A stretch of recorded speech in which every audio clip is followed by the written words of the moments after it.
At 37 years old, Captain Ibrahim Traoré has become the world's youngest head of state and one of Africa's most talked-about leaders.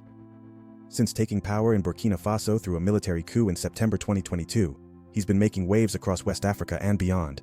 But here's what's fascinating. While Western media portrays his leadership as destabilizing, the reality on the ground tells a completely different story. Today, we're separating fact from fiction. We're diving deep into the verified achievements, the documented challenges, and the real impact of Traoré's leadership in Burkina Faso. This isn't about propaganda from any side. This is about understanding what's actually happening in one of Africa's most dynamic political transformations. Let's start with the elephant in the room: security. Critics of Traoré often point to rising violence as evidence of his government's failure, and the numbers are sobering.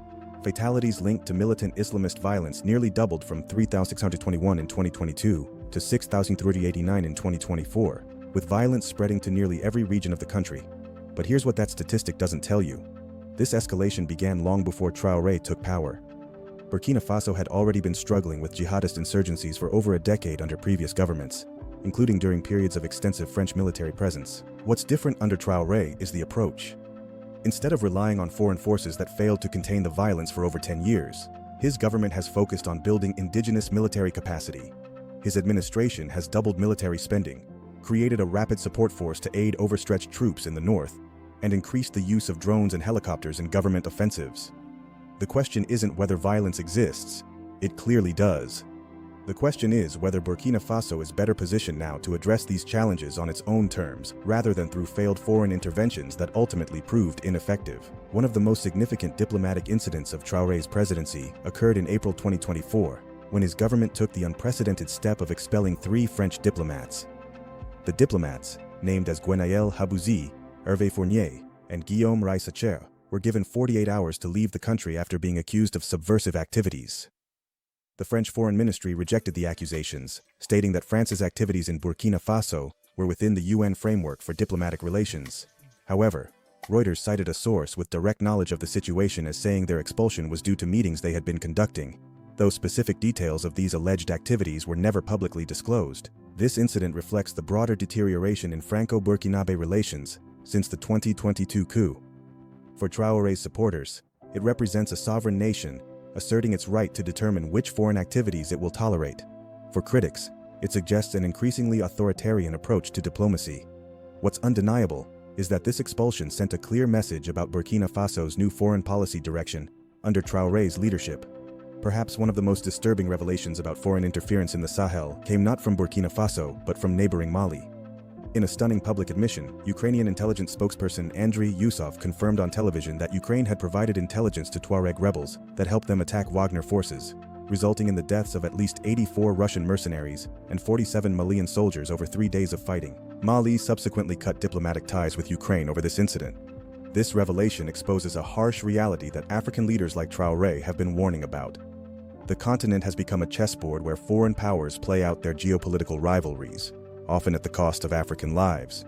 For Ukraine, the target was Russia. They wanted to humiliate Wagner forces operating in Africa. But in the process, 47 Malian soldiers lost their lives. Did Ukraine care about these African casualties? Their public boasting about the operation suggests otherwise.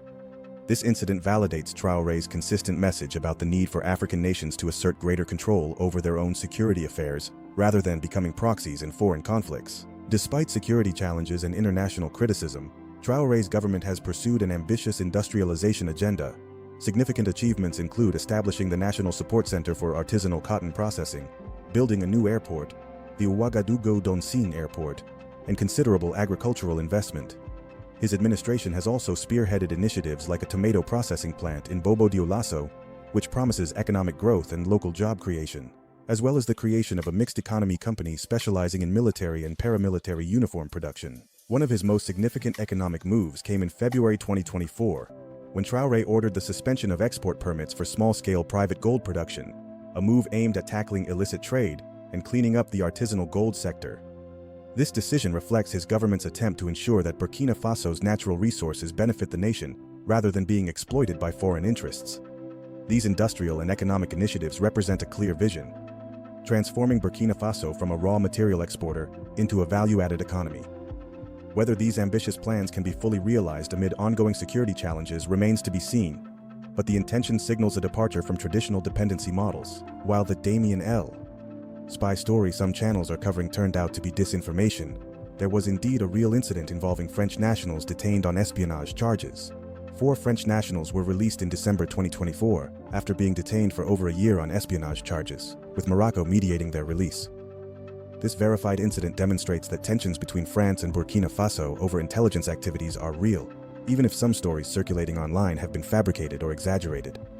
Social media has been flooded with claims about Traoré's achievements, some accurate and others exaggerated. Various social media influencers and commentators have trumpeted alleged transformations across multiple sectors, from free housing projects to free basic education.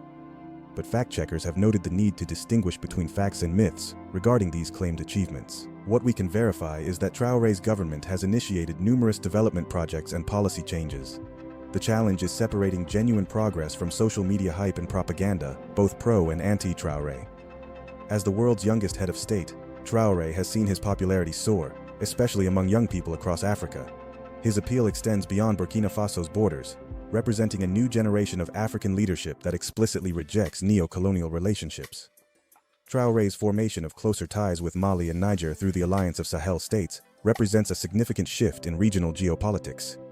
These 3 nations, all led by military governments that have expelled French forces, are attempting to chart a new course for Sahelian security and development. This regional cooperation model, if successful, could influence other African nations to reconsider their relationships with former colonial powers and traditional Western partners. Beyond the headlines about coups and security challenges, Traoré's government has maintained focus on infrastructure development.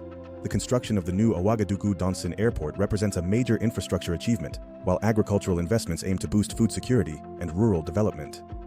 These projects may not generate international headlines, but they represent the kind of long-term capacity building that could determine Burkina Faso's future trajectory.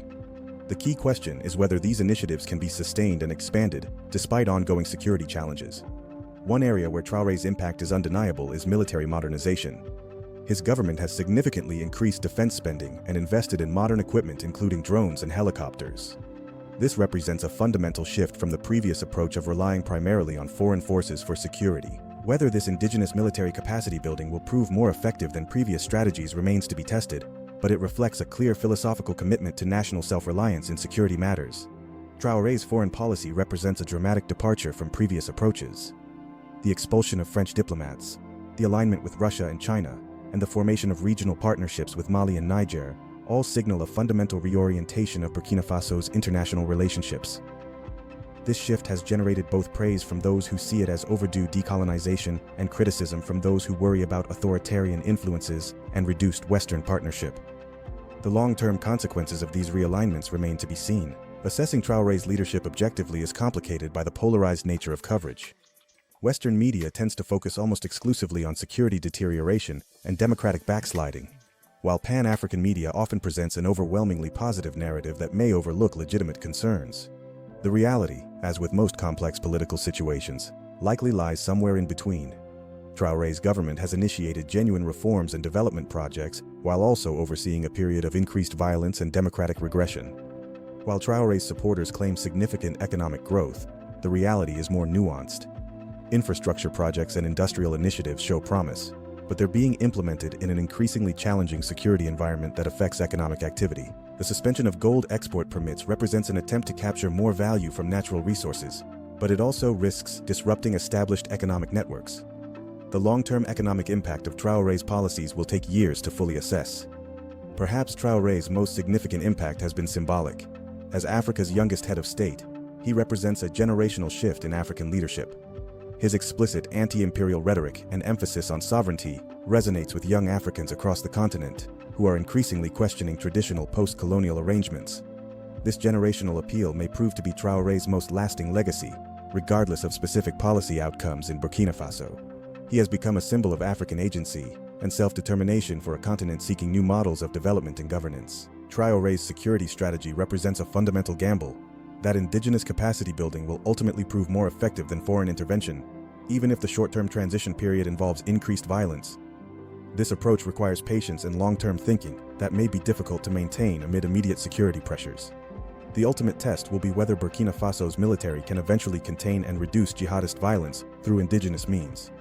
The alliance between Burkina Faso, Mali, and Niger under military leadership represents the most significant shift in Sahelian geopolitics in decades. If successful, this model could influence other African nations to reconsider their security and development partnerships. However, if these governments fail to deliver security and prosperity, it could discredit the model of indigenous military leadership and sovereignty-focused development strategies. One of the most interesting aspects of the Traoré phenomenon is how it's covered in different media ecosystems. Pan-African digital media presents him as a transformational leader, fighting neo-colonialism, while Western outlets focus on democratic backsliding and security failures. Both narratives contain elements of truth, but the stark differences in coverage reflect deeper disagreements about African development models and the role of foreign partners. Understanding these competing narratives is crucial for anyone trying to assess the reality of contemporary African politics. The crucial question about Traoré's leadership isn't whether he's implemented changes. He clearly has. The question is whether these changes are sustainable, and whether they'll ultimately benefit the Burkinabe people. Military governments, by their nature, face legitimacy challenges over time. Economic development projects require sustained implementation beyond initial announcements. Security strategies need time to show results. Regional partnerships must weather inevitable disagreements and challenges. Ibrahim Traoré represents something genuinely new in African politics. A young military leader explicitly committed to sovereignty and anti-imperial policies, operating in an era of social media and global connectivity that allows his message to reach continental and global audiences directly. Whether his leadership model proves successful will have implications far beyond Burkina Faso. It could inspire similar movements across Africa, or it could serve as a cautionary tale about the limitations of military governance and sovereignty-focused development strategies. What's clear is that traditional approaches to Sahelian security and development had failed long before Traoré took power. His government represents an attempt to chart a different course, with all the risks and opportunities that entails. The story of Ibrahim Traoré's Burkina Faso is still being written. Rather than rushing to judgment based on limited information or ideological preferences, we should watch carefully as this experiment in African self-determination unfolds. What's your assessment of Ibrahim Traoré's leadership? Do you think his sovereignty-focused approach represents the future of African governance? Or are you concerned about the security and democratic implications? How do you think other African leaders should respond to the model he's promoting? The conversation about African development and governance is too important to be left to foreign observers alone. African voices, perspectives, and experiences must be central to evaluating leaders like Traoré and the changes they represent. Share your thoughts in the comments below. If you found this analysis helpful, please like this video and subscribe to our channel for more fact-based coverage of African affairs. Hit that notification bell to stay updated on developments across the continent. Remember to think critically about all sources of information, including this video. Cross-reference claims, seek out diverse perspectives, and always remember that the most important voices in discussions about African development are African voices themselves. The future of the continent is being shaped by leaders like Ibrahim Traoré, but ultimately it will be determined by the choices and actions of African people. Let's make sure those choices are informed by facts rather than narratives, whether those narratives come from Western media, Pan-African advocates, or anywhere else. Until next time, keep questioning, keep learning, and keep supporting Africa's journey toward genuine self-determination and prosperity.